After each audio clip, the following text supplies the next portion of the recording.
Notre Dame fans, welcome back to another special edition of the Irish Breakdown podcast. My name is Brian Driscoll. I am the publisher at irishbreakdown.com.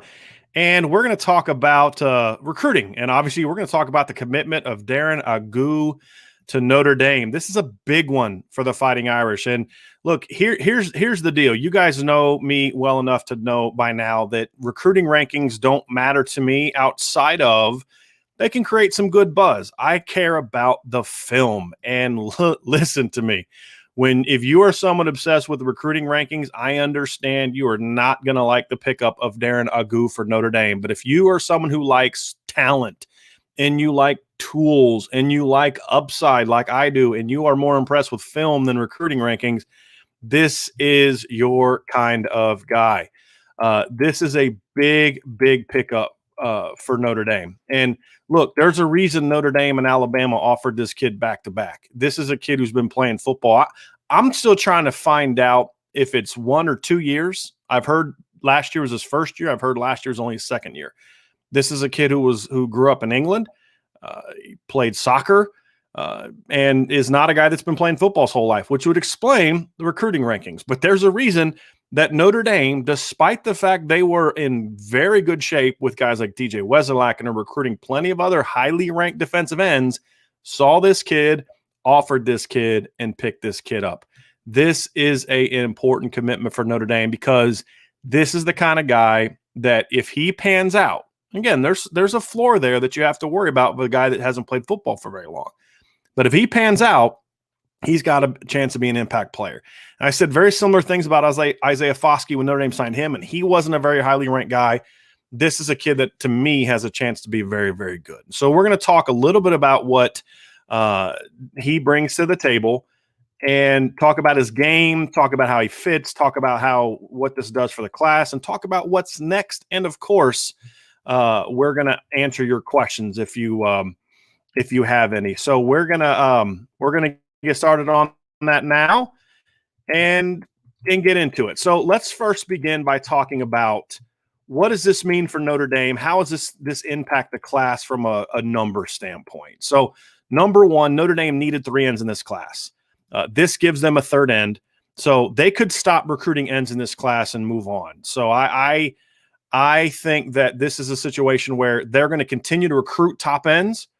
I believe Notre Dame will continue to recruit Cyrus Moss. There's a chance they still recruit DJ Wesolak.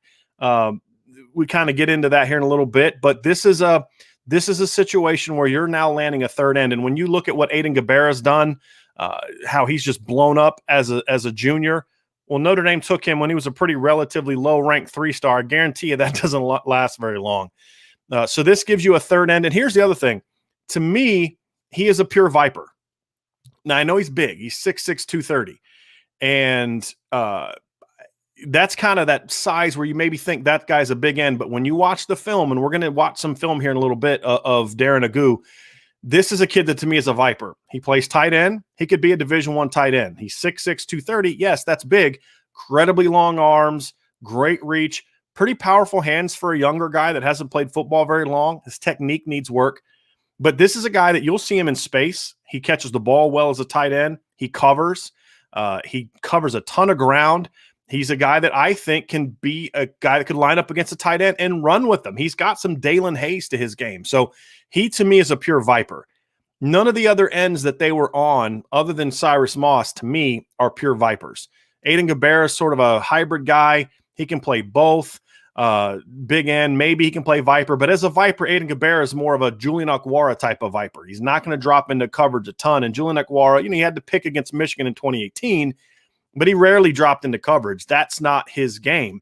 Aiden Gabera is not a guy that I would necessarily drop into coverage a lot. And of course, Tyson Ford's a power end. DJ Wesolak I viewed more as a power end. And when we talked about him recently, I was initially hesitant to Notre Dame push DJ Wesolak because I didn't think he was a Viper. Then when Aiden Gabera did as well as he did, I thought he had a chance to play Viper, so I felt better about DJ Wesolak being another commitment. But this kid can flat out play Viper. And so that's why I like this pickup so much. So he fits that third position, but he gives you a different type of player than you already have in Tyson Ford. There's Tyson Ford, who's a power end. There's now Darren Agu, who is a Viper. And then there's Aiden Gabera, who kind of can do both. And then, of course, Tyson Ford could potentially move inside. So they've now met their needs. And because Gabera and Agu are 3-star recruits, there's going to be some. I've already seen responses like this on Twitter of, oh, this isn't how you win, and all these types of things. And what I don't care about all that. I mean, you probably said the same thing when Jeremiah Wusu-Koramoah committed and they beat Michigan State and Virginia for him. This is a kid Alabama wanted. And if Notre Dame and Alabama, and look, every defensive end to start for Notre Dame for the last 3 years is now in the NFL, or will be as of the end of this month, because Dalen Hayes and Adi Ogundizi are going to get drafted. This kid is to me a big time prospect. And when you talk about talent and film, so this is a really, really big pickup for Notre Dame. Now, when you look at the fit, let's dive into some film. Okay, so let's get into the film room here and talk about Darren Agu. I don't know why I keep saying Darren Agu. Again, this is a big impact. So first thing you're going to notice as we pop this film in is you're going to see a big kid. This is a kid that is every bit of 6 foot. He's every bit of 225, 230. He is up here on the top of the screen. You see him come off the edge. Now then, that first clip, you can see what I'm talking about, how he needs work with his hands. Okay, so you're going to watch. He's late bringing his hands, so he kind of lets the guy get into his body. But he quickly dismisses him, gets around to the quarterback, closes quickly. It's a good start. I believe this was the state championship game. It was a playoff game. Here's the bottom of the screen. You see, again, late with his hands, not really sudden with his hands, but it's not a power thing. It's just a technique thing, which again is going to happen. But watch this closing speed. Watch him disengage, and just look how quick his feet are getting out to the outside. That's a 6'6", 230-pound kid coming off the end like that. This is a kid that can flat out move. Here's him now playing in space, rushing the quarterback, quickly closing, very good instincts. I think that's the thing that probably surprised me the most. He's got pretty good instincts for a kid that hasn't been playing football very long. So again, I really like this pickup for Notre Dame. I think this kid's got a lot of tools. You see him coming off of the end here as a pass rusher. Really nice burst. His burst is inconsistent, in my opinion. He doesn't always show it, but when he does show it, it's really, really impressive. Here's some more clips. He's on the top of the screen. You see those kind of powerful hands. Again, doesn't really know how to use him yet. Really quick off the ball. Look how quickly he gets inside here on this clip. He just shoots that gap, quickly closes and gets to the football. This is an impressive play right here. I really like this kid. Lot of tools to work with. A lot of tools to work with. Look at that redirect right there. Again, this is a 6'6", 230-pound kid. He's coming in, plants, quickly gets to the quarterback, cuts again. Really like it. So one of the things I look for with a defensive end that can play Viper is you need to have lateral quickness and change of direction ability. And when you watch this kid play, he shows really nice feet. You hear some clips of him as tight end. He shows the ability to me to change direction with ease. He gets off the ground easily. He can plant and drive with some explosiveness, changes directions well. Those are things you can all teach. And as Michael Huff says down here, looks long, technique will come. Amen. That's why Mike Elston makes a lot of money, is to teach kids how to play the game. What you can't teach is 6'6", 230, great balance, quick feet, athleticism. Look how loose his hips are there. This may not seem like an important catch to you, but watch how quickly and loose. Here he is playing here, right, tight end of the right. Look how easily he flips his hips back to the football. That is big time right there. Big time right there. So that's a huge, huge pickup right there. I mean, that's tight end speed right there. He just does a 360 like it's nothing. Really impressive kid, showing some athleticism there, some power as a run blocker. You can see him coming here off the edge again. Nice little run play. This is a kid I like. And here we go, watching the middle field. Look at that. That's a Division I tight end type of play, folks. I mean, that is big time. Here he is. He's going to run a corner route on this next play. Stretches the defense. See him now. He's at right tight end alignment. Okay. Watch this. Look at that. He's like Michael's talking about his get off. Look at that. That's a nice burst. Now his technique doesn't have a clue what he's doing, but that is a nice burst. Look at him track the ball. It's a 6'6", 230-pound defensive end. That's big time right there. So this is a kid that I'm really, really fired up about. And this is a kid that to me is what is a coach's dream in many regards, because part of the reason he was so high on Notre Dame was he's a high academic kid. So that's a big part of this. Talked to some people, said he was into Vanderbilt and some other academic schools, and that's why he likes Notre Dame. And if you're someone who likes comps, he's kind of got some Isaiah Foskey to him. He's got some Aaron Lynch to him, but with a better personality, better attitude. He's got some Dalen Hayes in his game. He just has to learn. But he also comes from a really good college program. This is a program that last year sent a wide receiver to Michigan. So this coach knows how to produce Division I talent. You give him another year with this kid, he's already going to make huge strides. So to me, I ranked him as a 4-star recruit right now and put him in the top 250 range when you look at just who he is right now, meaning he's got tools but there's a lot to learn. Upside wise, he got a 5-star upside grade. And DJ Wesolak did not. So to me, this is a kid that if I had to pick between those two, I'm taking Darren Agu. Now, if you're a rankings nut, you're going to take DJ Wesolak because he's a top 250 player. ESPN just put him in the top 100. But for me, I'm a film guy. I'm a tools guy. And this kid has the tools. So this is a big pickup, really big pickup for Notre Dame. Before we get into sort of what's next at the position, I want to answer some questions. Patrick says, if you're excited about him, that's good enough for me. Thank you for all the coverage. Hey, Patrick, thank you, man. I really appreciate that chat giving right there. And I'm fired up about this one. I really am. This kid is a really talented player. And, look, if they'd have waited another week or two, maybe some other schools would have got in and his recruitment would have gone on longer. But I've done some digging on this. He was a take at Alabama. Alabama looked at him the same way Notre Dame did, which is we're going to try to steal this kid from people. And they wanted to get him pretty quickly. So let's go through a couple comments and questions here real quick. Yes, Thomas, this is the kid from London. Here we go. So this kid fits the MO of how we've recruited D-line and coached them up perfectly. I agree. And for people who are, frustrated with, well, why is it, this kid's not a highly ranked recruit and all that kind of stuff. Neither was Adio Gandiji. He wasn't a very highly recruited kid either. He was not a guy that, in my opinion, was considered they flipped him from Western Michigan, for Pete's sake. He definitely wasn't a highly ranked guy. So Dalen Hayes was a highly ranked guy, but you know who else was not a highly ranked guy? Julian Aguara. He was not a top 250 recruit. Khalid Kareem was barely a top 250 recruit. And anyone that watched Notre Dame against Clemson in 2018 or Alabama this year, look, defensive line was not Notre Dame's problem. It wasn't their problem last year. And it wasn't their problem in 2018. They have other issues where they got to get better. But this kid, to me, it's not an issue. His talent is not an issue.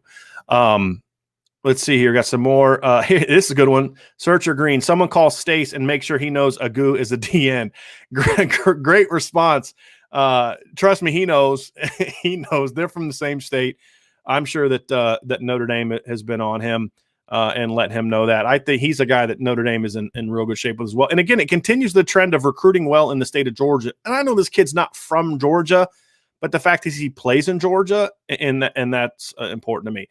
This is a good question from Nathan Lytle. Is Agu a project or a for sure eventual starter? I don't know if there's such a thing as a for sure eventual starter. I mean, a lot of people probably when Byron Cowart signed with Auburn would have thought he was a for sure potential starter. I don't view him as that because there is work that needs to be done. I also don't consider him a project either. Like, to me, Alexander Ahrensberger is a bit of a project. Will Schweitzer's a bit of a project for different reasons, meaning Will Schweitzer's going to need a couple years in the weight room and some different development. Those guys are projects to me. Joe Alt is a project for me. And I mean that in a complimentary way with, those high ceiling but lower floor guys. His floor is not as low. And to put it to you this way, so I ranked Joe Alt with a 4.5-star upside. Joe Alt is the 2021 offensive lineman from Minnesota that Notre Dame signed. And he was a high school tight end. I gave him a 4.5-star upside. So the way that I grade, for those that don't know, if you're new to the channel, I give 2 grades. It's a different system than most use. And the first grade is sort of where do you rank right now based on your skill set. It kind of takes your floor a little bit into consideration more. And Joe Alt's a guy that needs a lot of time and development and work for, someone who hasn't played tight end or offensive line really before. So his current grade was lower, 3.5 stars, like a top 400 to 450 type of player.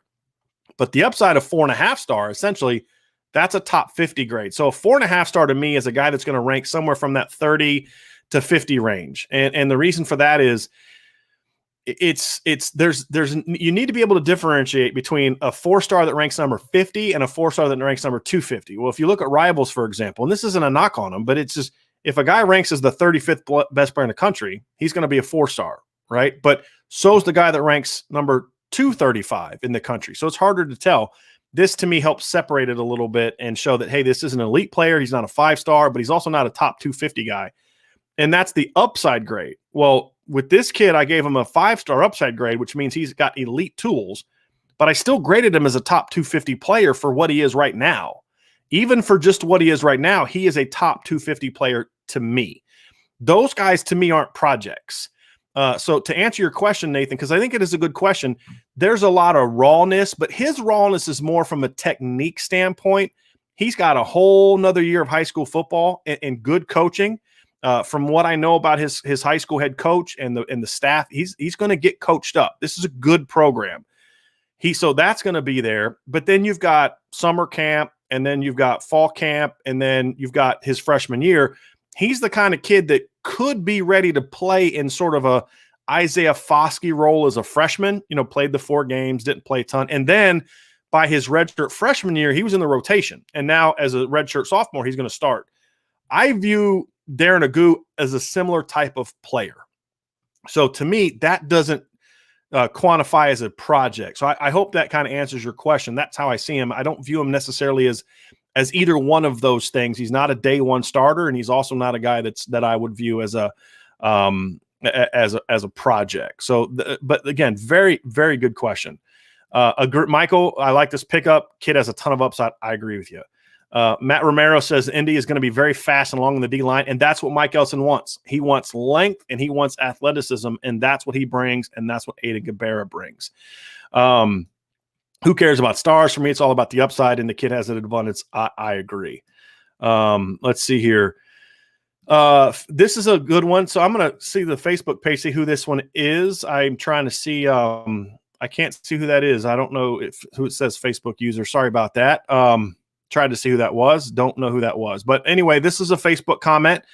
I see potential climb in rankings like Kyle Hamilton did. Indy got a good one. I don't know if he's going to climb that high because Kyle Hamilton had a lot more film to work on. But I think I get where you're coming from.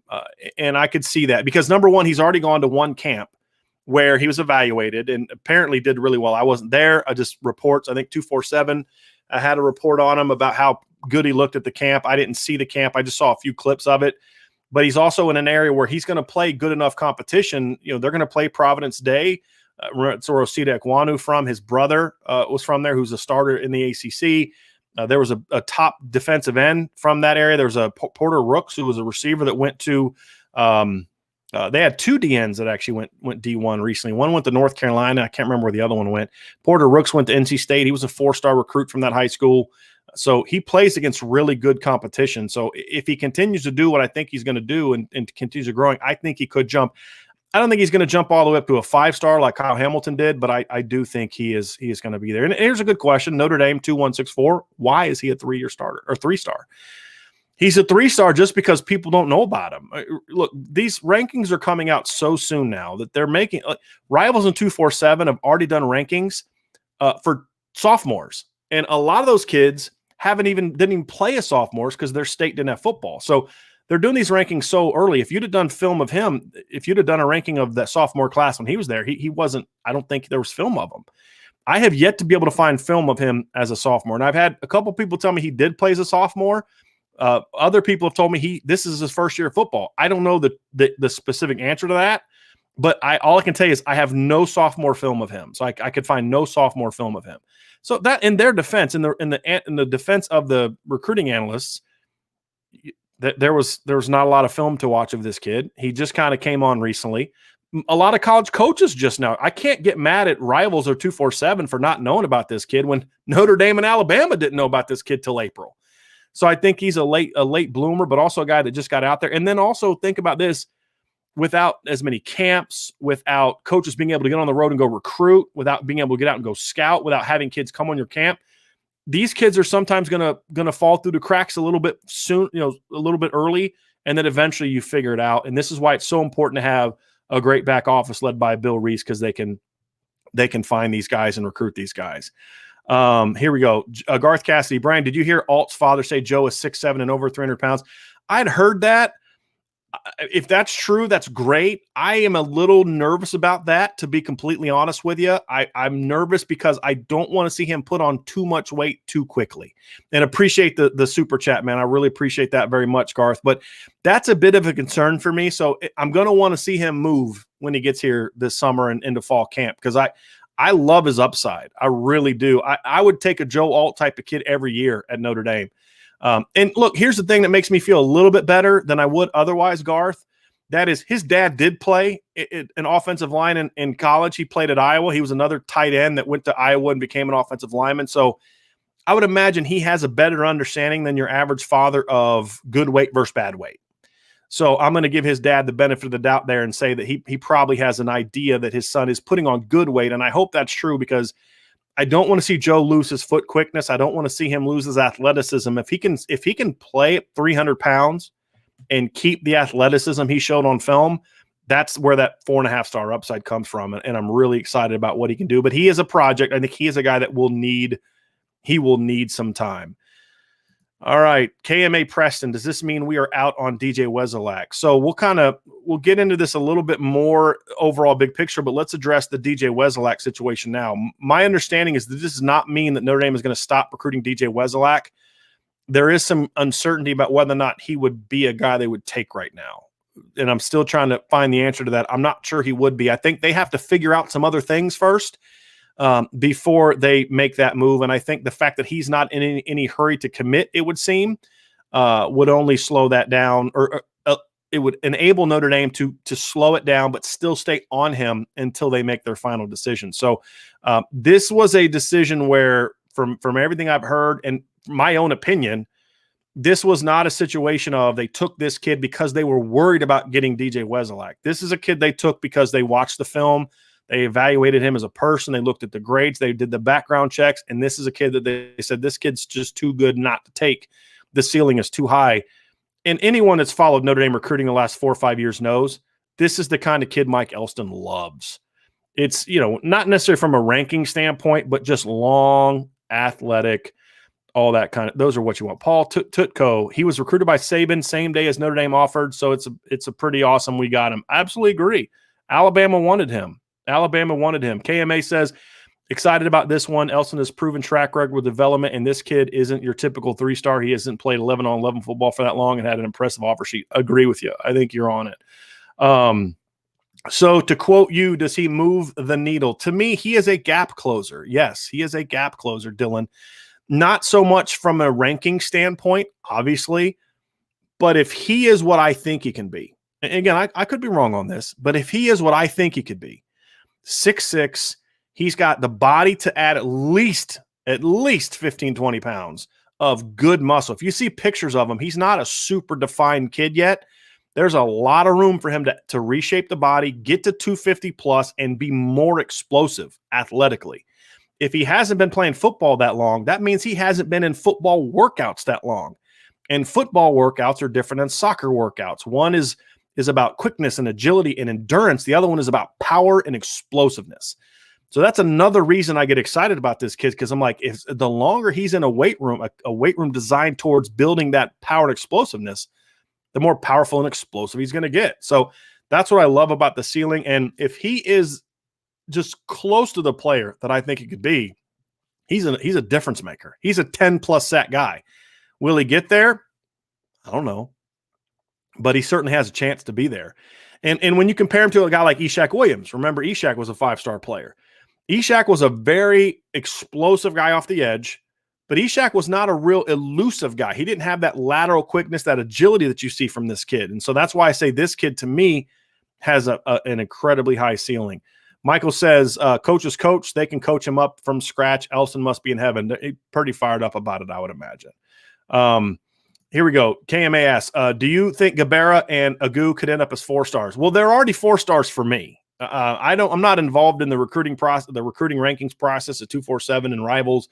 I'm sure they'll have thoughts and talks about it, especially if he's able to get out to some more camps this offseason. But they're already 4 stars for me. I ranked him as a 4-star the first time I saw him. Not the first time I saw him, the first time I evaluated him, like actually sat him down, broke through the film, went through the film, did the grades, all that kind of stuff. I graded him as a 4-star top 250 guy. Gabera originally was a 3.5-star guy with a 4.5-star upside. Now when I watch Aiden, I see a 4-star guy. I see a top 200 recruit already, and I may be underselling it. He was outstanding as a junior. And Chantilly plays against really good Northern Virginia competition. If you're from Virginia, 20 years ago, the best talent, like the vast majority of the best talent, was down in the Southeast, Richmond and all the way down to Tidewater. The last 10 to 15 years, Northern Virginia has exploded from a population standpoint. The school talent's gotten better. The programs are better, and they're producing way more Division I talent. And so he plays against very good competition. And it started to get there around 04, 05 when I was coaching at Christopher Newport. We started recruiting Northern Virginia more.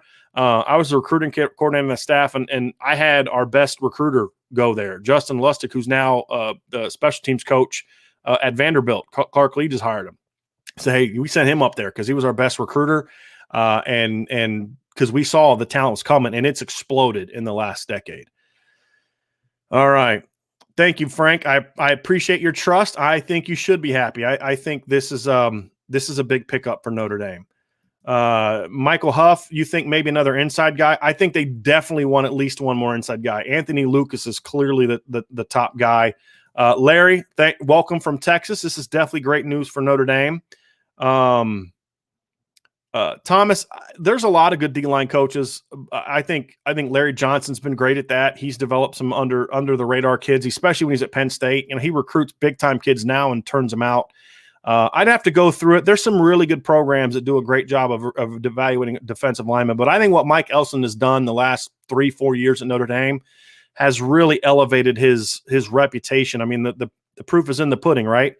And it's one thing to have like that lucky year where you have Khalid Kareem and Julian Aguara and Jerry Tillery all kind of at once, but then they lose those guys and they just don't miss a beat. And to me, that's the mark of a good coach. Can you lose talented players and then just keep replacing them with other guys that you've had to do? So John Long says, getting to the point of setting up the post-Kelly era for success on the defensive side, absolutely agree. Absolutely agree. But hey, they keep recruiting guys like that. And Coach Kelly may not want to leave, especially if the offense can pick things up. So Tyler Almani, great pickup. Just need to close at DT and linebacker. Agree completely. The big thing for me is defensive tackle. You got to get Anthony Lucas. That's a big one for me. He is a game changer, big time. Let's see if we got any more. I would say that Thomas is pretty fired. Thomas Leonard's pretty fired up about this pickup. So here we go. KMA says, do you think it's likely our 2022 DN recruits eventually end up starting over the 2021 class? It's certainly possible. I mean, look, that's what you want to do, right? Whether it's coaching at the Division III level where I coached, or the 1AA level where I coached, or recruiting at Notre Dame and Alabama, the one constant is you talk to every program is we're going to try to recruit better players this year than we recruited last year. And then next year, we're going to try to recruit better players than we did this year. And I think that's certainly the key. The reason I think in this instance that you could definitely see that is I believe, my opinion, this is just my evaluation. I could be wrong. My evaluation is that the players in the 22 class, so that's Tyson Ford, Aiden Gabera, and Darren Agu, have much higher ceilings than the players in last year's class. I think there's more projection, there's more time needed, there's more project niche. To the question that Nathan asked earlier. So if those guys need time to develop, and these guys are more ready to play early, that's how they could end up getting passed up. Having said that, the nice thing about what Notre Dame does is they play so many players that both classes could end up littering the depth chart and giving you great versatility. And that's what I like too, is there's some versatility in these classes too. It's not but a bunch of guys that can have to play the same position. You can use, in some scenarios, you could see scenarios in which 3 of these guys are on the field. So like let's say Tyson Ford or Gobert is the big end, and you've got Darren Agu as the Viper. I mean, Will Schweitzer has the kind of athleticism. He played off-ball linebacker in high school. You could see a scenario in which they want to kind of play some 3-4 stuff because Agu is so big and Tyson Ford is so big. You could do some things with them where you could have 3 ends on the field. Not a ton, but it could be part of your package, and it would give you a little something to throw at teams. All right. Emmanuel Butler, do you think Agu still needs development because he hasn't played 11-man ball down? Yeah, that's exactly it, Emmanuel. I mean, you're absolutely right. What I like, however, is there's some instincts there. As you saw in the highlights, and there's a couple games, televised games from him from high school that if you go on to YouTube, you can find. So you get to see, every down play. And what you see is a guy that has instincts, a guy that has the athleticism, but just that every down consistency isn't there. He's got strong, long hands, but he doesn't know how to use them yet. His foot, he's got great foot agility and quickness and balance, but his footwork isn't always there. His consistency from an explosiveness off the line standpoint is always there. Sometimes he comes off the line and you can kind of tell he's thinking a little bit. That just comes from not playing football a whole lot. So that's where I mean by the development is still needed. But to me, and I don't know if you agree or disagree with this, let me know in the chat. But to me, if a kid's going to lack something, that's what I want him to lack. Because again, when I recruited receivers or quarterbacks or running backs, the positions I coach, I never really cared about technique. Quarterback a little bit, but receiver, I didn't care. I didn't care if a kid knew how to play the position. Does he have hands? Does he have ball skills? Is he fast? Does he have foot quickness? Is he coachable? Because my job was I had enough confidence in myself as a coach that the kid has talent. I'm going to go coach him up. I mean, I recruited a kid from Ocean Lakes High School when I was a CNU where he caught like 10 balls his senior year because they were a pure running team. And I knew he was a track kid, so I went and watched him play. He caught one pass in the game that I saw. It was a crossing route. But I watched everything that he did during pregame. I saw agility, foot quickness. I saw ball skills. He was catching back shoulders, no problem. And you could see the skills. And even though he caught like 15 balls his senior year, you could see it. Well, we signed him. And again, it was easier at our level because we could bring in 50 kids a year. But by his sophomore year, he was breaking school records in receiving because I could teach him how to play receiver. I can't teach you to be fast or tall or have ball skills. Those things you kind of already have. And I think it's the same thing for a defensive end. Look, if a kid doesn't know how to use his hands, that's what Mike Elson gets paid a lot of money to do. Teach him. But he's got the natural tools to get there. Connor Patton asks, do you think the 2022 class will have guys who could contribute as freshmen? That would be nice considering the schedule. So obviously these are juniors.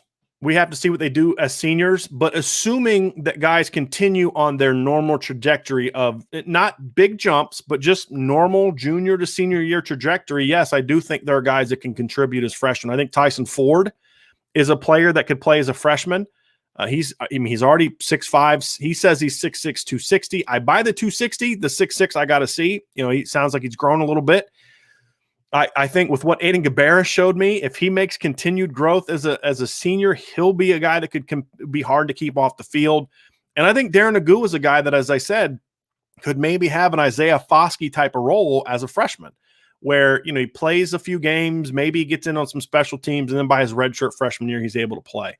Linebackers so far of guys they've committed will be a little tougher, although I wouldn't be shocked if Nolan Ziegler develops to the level where he maybe pushes at the rover position early on. And then after that, we just have to see how they fill out the class. There's other guys on the board that haven't committed that could be. Anthony Lucas could play as a freshman. Junior Tuihalamaka could battle as a freshman if they're able to get him. There's some guys like that, but of the kids that are currently committed, those are the ones that I would look at. All right. Here we go. Love the potential of Agu. So does the 2022 board look like what does the 2022 board look like? Wesolak, Moss. I think they're both still on the board. I think RJ Cooper is still on the board. He's the kid from Texas that just had Notre Dame in his top 5 because he's a guy that could eventually. I look at him and when I see RJ Cooper, I see Capron Lewis Moore. I see a guy that's 240 now, but with a big frame, can add a lot of weight that could eventually be a 3 technique. So I think he's a guy you still keep on the board for that reason. Although I think Stanford and a couple other schools might be a little higher, but Notre Dame is in a position there. Wesolak, we talked a little bit about earlier. Moss, they're going to continue to recruit Cyrus Moss until he says stop calling or he signs somewhere else. I mean, they understand he's too good to do that, and I think they're going to stay on him unless he just says, "Hey, coach, I'm not interested." So here you go. Yeah, amen, Michael. Absolutely. Now go get Anthony Lucas. Here we go. David Knight asks, Brian, does this seem like Notre Dame has more than turned the corner on recruiting? I agree. Star ratings do not tell the story, but the performance is there. Turn the corner in regards to their recruiting on the level of Alabama and Ohio State and in those programs? No, but are they starting to turn the corner? Yes, I believe so. But that's been going on at DN for a couple years now. So, when you look at like Isaiah Foskey, he was not a guy that was ranked as high as some other players, but I think he's got elite tools, and I think they're starting to turn the corner. At some positions, they've already turned the corner, but overall, there's a lot of room to work. So here we go. Michael Kelly ain't going nowhere until he gets a ship. I hope so. I hope so. That would be certainly great for business.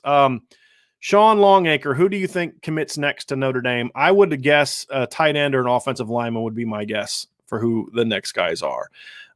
Here we go. If you had to, how would you rank our current 2020 DN commits? So KMA, I have not ranked them yet. In as far as put them side by side numbers wise, I'd have Tyson Ford. This is, I think, so I may change it as I go back and look at the numbers because I do each guy individually. I'm going to do a big board soon, so that'll come out eventually. But if I'm correct on what I believe my grades were, it would be Ford 1. It would be, just as far as where they are right now, Ford 1. It would be Gabera 2, and then Agu would be 3 because he graded out way lower on the technique scale because there's like 8 different categories. So like what I try to do is take at least 2 to 3 point categories that fit into different traits. So there's a couple about size, strength, body, that kind of thing. Then there's a couple categories about athleticism, speed, those type of things. Then there's technical categories, and then there's the intangibles, production, injury history, things like that. So I try to balance it so you're not overrating size or underrating athleticism, or overrating athleticism and underrating lack of technique, those kind of things. So when I look at it, I see a guy, to me, that he graded out much lower in the technical category. So that's why his grade now is lower than Aiden Gabera. But his upside grade, to me, is, in my view, he's got the highest ceiling of all 3 of the defensive linemen, and that includes Tyson Ford. So I think that tells you a little bit about what I think of him. Now, I could be wrong. We'll see over the next 3-4 years. That's kind of how I see it. I would have to agree with you. I think he's probably very happy about that. So let's wrap this up. And if you guys have more questions, throw them in there. Guys and gals have more questions, throw them in there. I'll ask them. I'll ask them as we go. But let's talk a little bit more specifically about what's next when it comes to defensive line recruiting for Notre Dame. So there's really 3 avenues they could go. One is they could say, hey, look, let's figure out ways to make room and just load up in this class. So let's go after DJ Wesolak. Let's go after Ernest Cooper. Let's go after, Caleb Artis and Donovan Heinisch and Anthony Lucas and try to sign 3 more guys. And so you could see that and say, okay, yes, there's merit to that. There's some good players in that group. That's one way they could go. And I would get that. There's another way is to say, hey, look, we like where we are now. There's a couple guys we're looking for at the defensive end. Defensive tackle, they're not done yet. But defensive end, hey, look, we like DJ Wesolak. We like RJ Cooper. We like Danny Dennis Sutton. And, of course, Cyrus Moss. And so we're going to recruit those guys and see how it plays out. But, we're going to really focus on the higher ceiling guys, Danny Dennis Sutton and Cyrus Moss. That's another way they could go. And if we get one of those 5 stars, that's great. If not, we're okay. The third one is they could just say, hey, look, we like Cyrus Moss a lot, but we really like the guys we have. And there are some absolute studs already on the board in 2023. Mike Elston has done as good of a job as I think you could imagine a Notre Dame coach getting involved in the top 2023 ends. There's Keon Keeley. There's a kid, I think his last name, I think it's Shantamian Bradley. I can't remember his last name. I'd have to look it up. I apologize. I shouldn't have brought him up if I couldn't remember his name. But I watched his film last night, and I'm like, good Lord, this explosiveness just burst off the edge. They're going after a lot of top-ranked guys. Vic Burley from Georgia. There's so many big-name guys that Notre Dame is not only recruiting and offering, but guys that are hearing from Brian Kelly, Marcus Freeman, Mike Elston. They're hearing from the whole staff. 2023 kids, sophomores. I've never seen Notre Dame get started this early. And I think Mike Elston gets a lot of credit for that overall as the recruiting coordinator. I think this is a big push that he is going for. And Coach Kelly's getting involved. And it's great because you're not only getting your name in them and kids are giving you the obligatory Notre Dame, but kids are mentioning Notre Dame a lot of times without even being asked. That is really one of the tells for me that says, hey, this is a kid that Notre Dame is real serious about. Real quick, Garth Cassidy says, I heard Elson talk that Jason Onye is already at 285 pounds. Do you think he moves inside or with Freeman, three-man look to keep him at big end? I think that I would start him off. We talked a little bit about this earlier. I think I would start him off at big end, see if he can play with that size. Maybe you drop 5 or 10 pounds off of him. That's the other thing they could do. I'd start him there and then see if he outgrows it. I just think if he's already 285, he's going to outgrow it because he has a great frame. And we talked a little bit about that when he signed that, he may outgrow the position. And that could also factor into why they're recruiting so many big end type players in this class because they may already see him outgrowing that. And then now he becomes a quick penetrating three technique. But back to the 2023, if I had to pick, and if it was up to me, and it's not, so I'm just giving you my opinion, it was up to me, I'd say, yeah, recruit the stars, recruit Cyrus Moss, recruit Danny Dennis Sutton if you want to. But what I would do if I was Notre Dame is I would say, now you put all your 2022 efforts on the defensive line on Anthony Lucas. Every 2022 phone call is either going to be towards keeping the kids in the class or getting Anthony Lucas. That is such an important recruit for Notre Dame in this class. And then the rest of your time, I'm putting on the 2023 kids. Because what that does is, number one, some of the kids in the 2023 class are already, to me, better players than some of the guys on the board for Notre Dame. In good players. I mean, there are some really outstanding 2023 defensive ends. It is a really impressive year already as sophomores for the defensive end class. So I would like to see them really make a push for that class. Keep the guys you have now. Love the group you have now. Make sure they don't lose. Focus on the D tackles, Anthony Lucas, Caleb Artis. Land the studs there.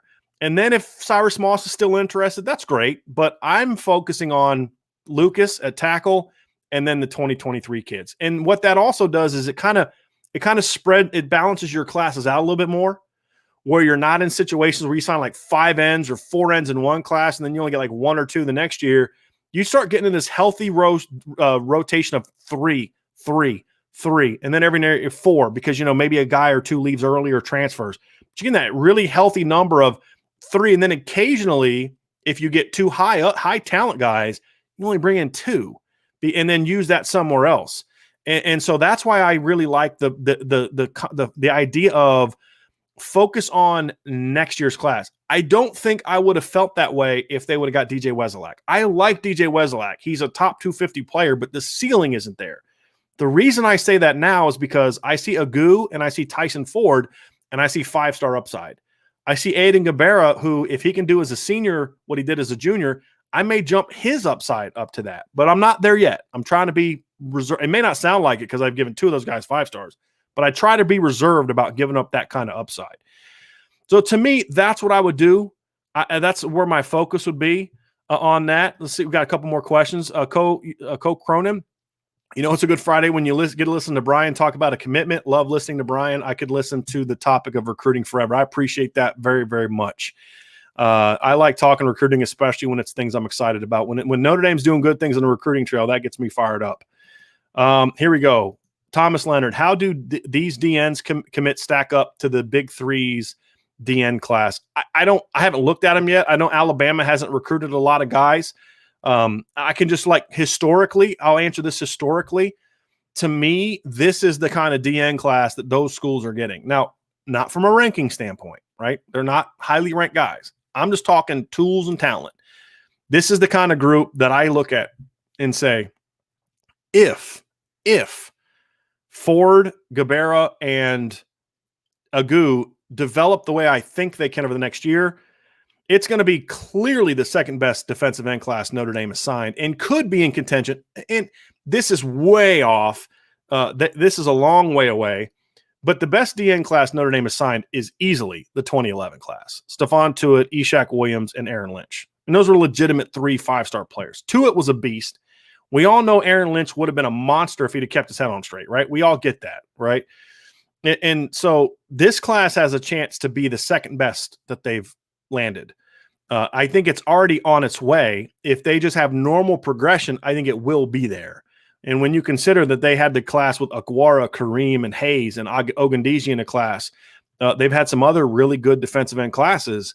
This has got a chance to be that kind of group. And, they have to make a bigger leap than normal to be in contention with that 2011 group. But this has a chance already to be the second best DN class Notre Dame has signed.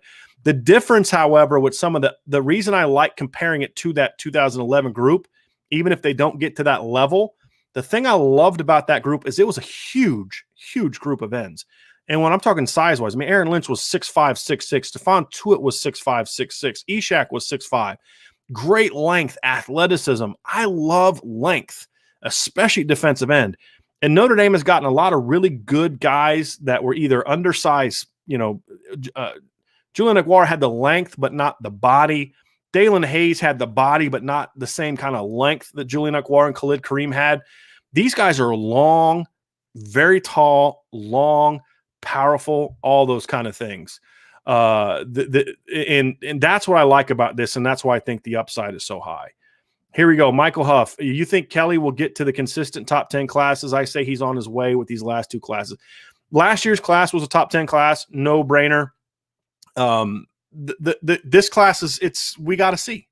It's all about how you finish, right? If they don't add, the good linemen, offensive linemen, if they're not able to get a top tackle, if they don't finish a linebacker the way that I think they can, if they don't land a couple good players in the secondary, then this and receivers another one, then this class is going to finish, in the 10 to 15, 12 to 15 range, which is a good class, and it's what's allowed Notre Dame to be a 10-2 with occasional 12-1 kind of team. If they finish the way that I hope, and we've talked a little, get Junior Tuialamaka and either Jalen Sneed or Sebastian Cheeks at linebacker, get Anthony Lucas, get one of the top corners, even if it's just a Ben Morrison, even if you just get him, get a Jaden Mangum and a Jake Pope, one of those kind of guys at safety, get Xavion Bradshaw at wide receiver, get Tobias Merriweather or Tyler Morris, add one of the big 3 running backs, get Holden Stace and Eli Raridan at tight end, get one or 2 of the Wisconsin offensive linemen, get Jake Taylor from Nevada. I mean, if you can close with those kind of players, even if you don't get a Zach Rice, even if you don't maybe get some of the highly ranked guys, Kamari Rogers, Xavier Nwangpa, to me, that's still a legit top 10 class.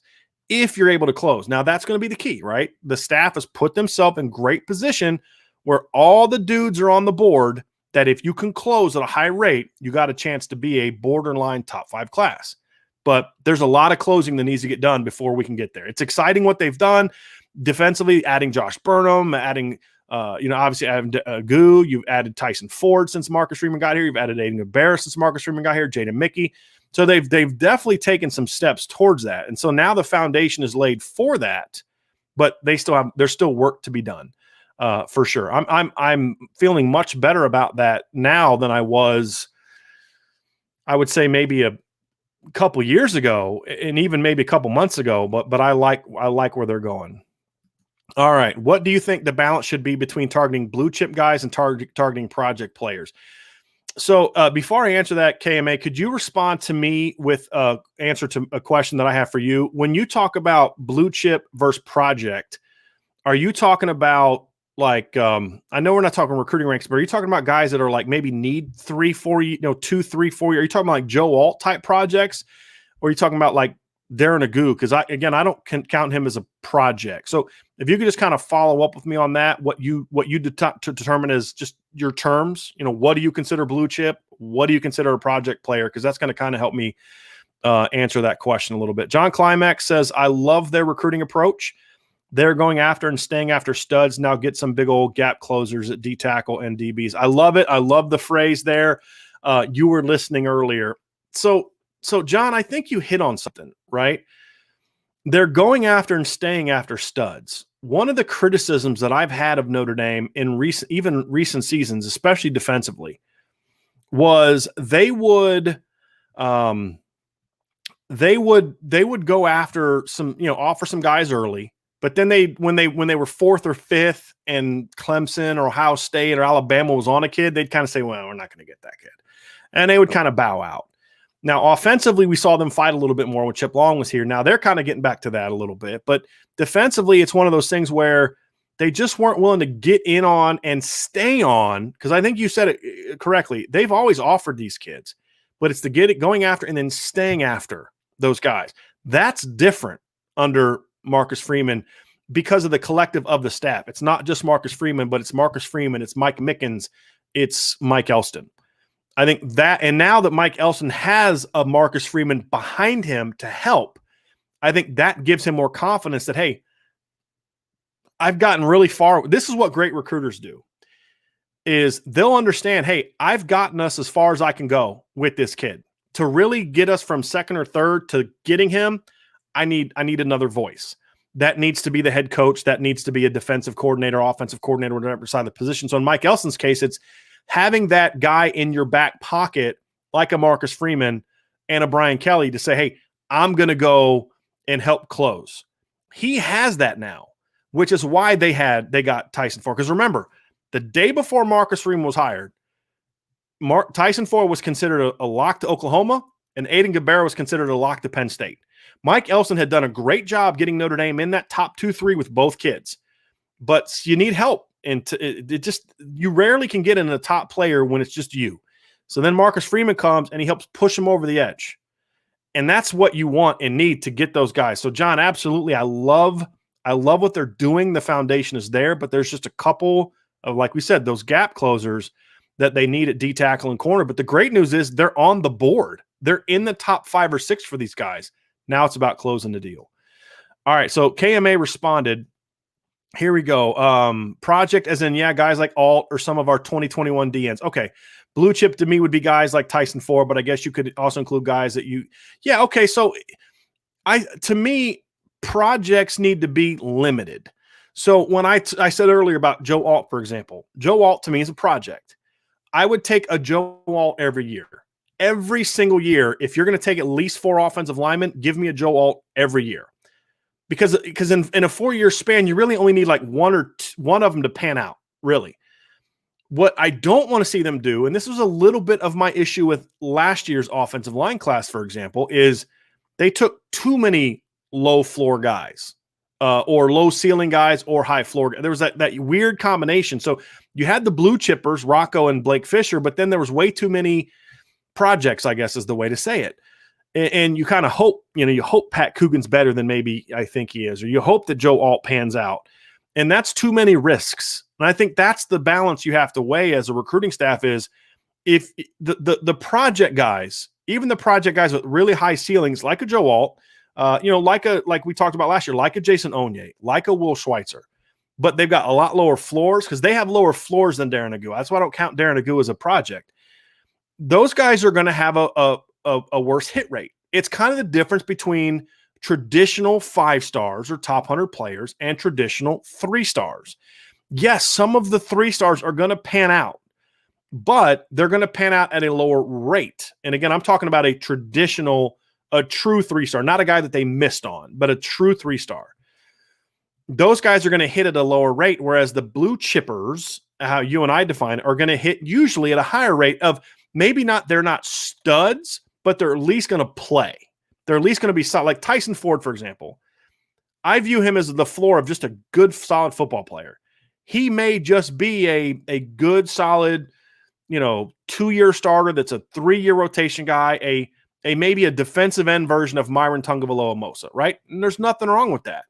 And then maybe one of your 3-star guys pans out to be a stud, and so then you got a great rotation there. But Tyson Ford types are going to pan out to at least be solid players more often than they just bust completely.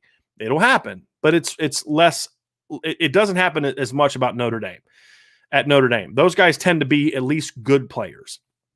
And then the projects, though, some of those guys aren't going to pan out. So, like, if you give me a 4-man defensive line class every year, and there's an so if you're going to go 3 to 4, 3, 4, so 3 ends 1 year, 4 the next, 3, and then maybe 2, and then 4. But those years where you're going to take a 4th end and you give me an Alexander Ahrensberger type of kid, cool. He may never play a meaningful down at Notre Dame, but if he pans out, he could be really good.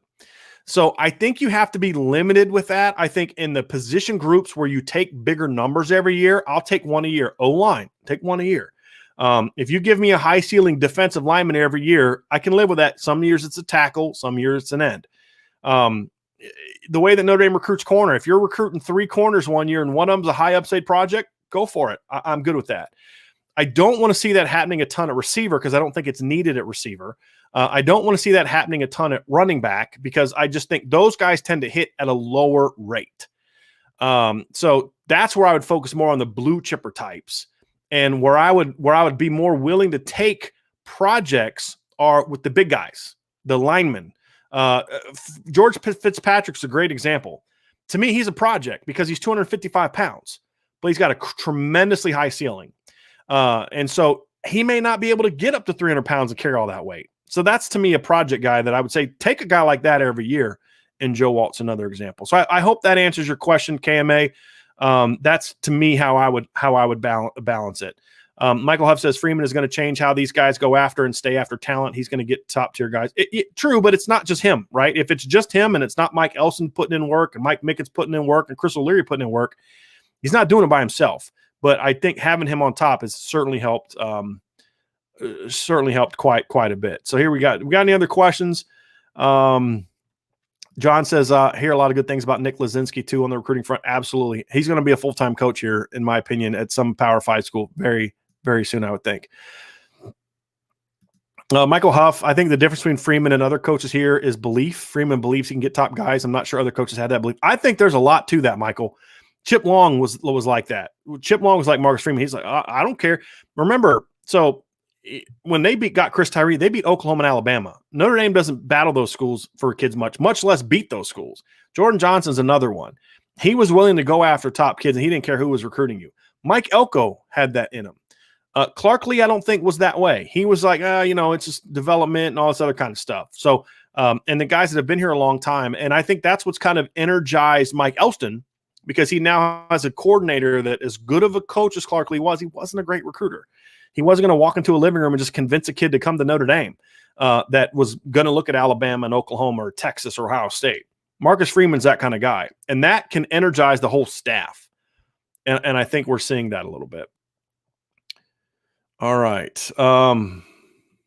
See here. Yeah, yes. So guarantee Agu grew up playing soccer, great sport in terms of cutting, change of direction and forward. Yes, he did grow up playing soccer. That is something I have absolutely heard from several people. So that's it for today's show. As we wrap up, I'm going to hang on for just a second. If there's any questions y'all have, ask them now. But just to wrap up, this is, in my opinion, a big pickup for Notre Dame.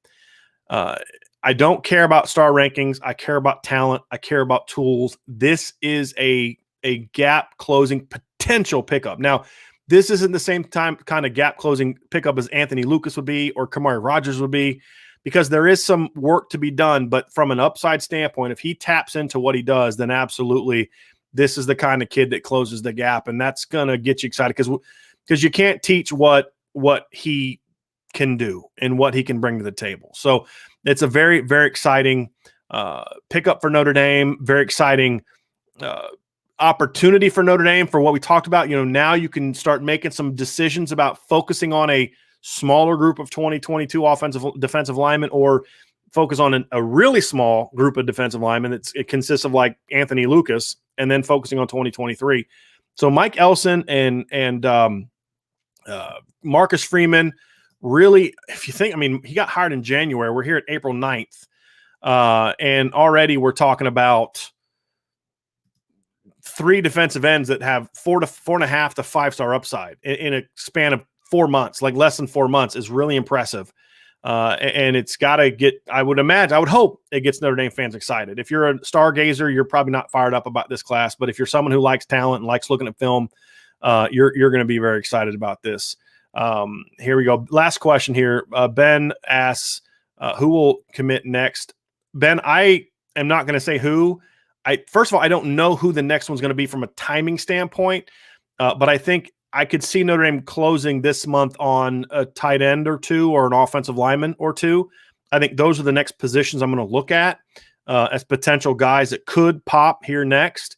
But this next couple months is going to be interesting to see how many kids they can get on campus unofficially between now and June. And then, of course, in June, how many kids they can get on campus, period. And I'm curious to see when they start making moves on 2023 kids. That's the other thing I'm curious about. Part of me thinks that they're going to focus more on 2023 because of how much effort and emphasis they're already putting on that class defensive line wise. So I think that we could see them start to make a big push there. So that is going to do it for today's show. I really appreciate y'all joining us. I see some people that were here for the first show as well. That went 2 hours, and then you just stuck with us for another hour today. I'm truly humbled and truly appreciative of all y'all that are on the show every week. This was a big pickup for Notre Dame. I hope y'all are excited about it. I'm certainly excited about it. I love watching talented players on film. This is a big one for Notre Dame. And hopefully it just kind of keeps the ball rolling and keeps building momentum, especially on the defensive class. And maybe the offensive staff can kind of get in the mix here relatively soon too, and start adding to it as well. So thank you all for joining us. If you're watching on YouTube, please hit that subscribe button. Then hit the notifications bell so you always get reminded of when we have a show coming out and when we've published a show. If you are listening on a podcast, please subscribe to us on whatever podcast platform you use and give us a 5-star rating. Greatly appreciate that. Helps us spread the word. And, of course, check out irishbreakdown.com for all the latest news, analysis, and updates. We will be, if you weren't on the earlier show, Eric Rudder, our new recruiting analyst, and myself will be driving to Columbus, Ohio this weekend for the Under Armour camp. There's a good list of players of Notre Dame recruits that are supposed to be there. I'm hoping they all show up. So we hope to get some news and some scoop from them this weekend. So hopefully early next week, we'll have a podcast kind of breaking down some of the things that we learned from this weekend's event. And we'll have some more recruiting coverage for you. So again, appreciate y'all. David, Michael, thank you guys so much for being on the show. You guys are welcome. And we will talk to you guys and gals again very, very soon. So have a great, safe, awesome rest of your weekend.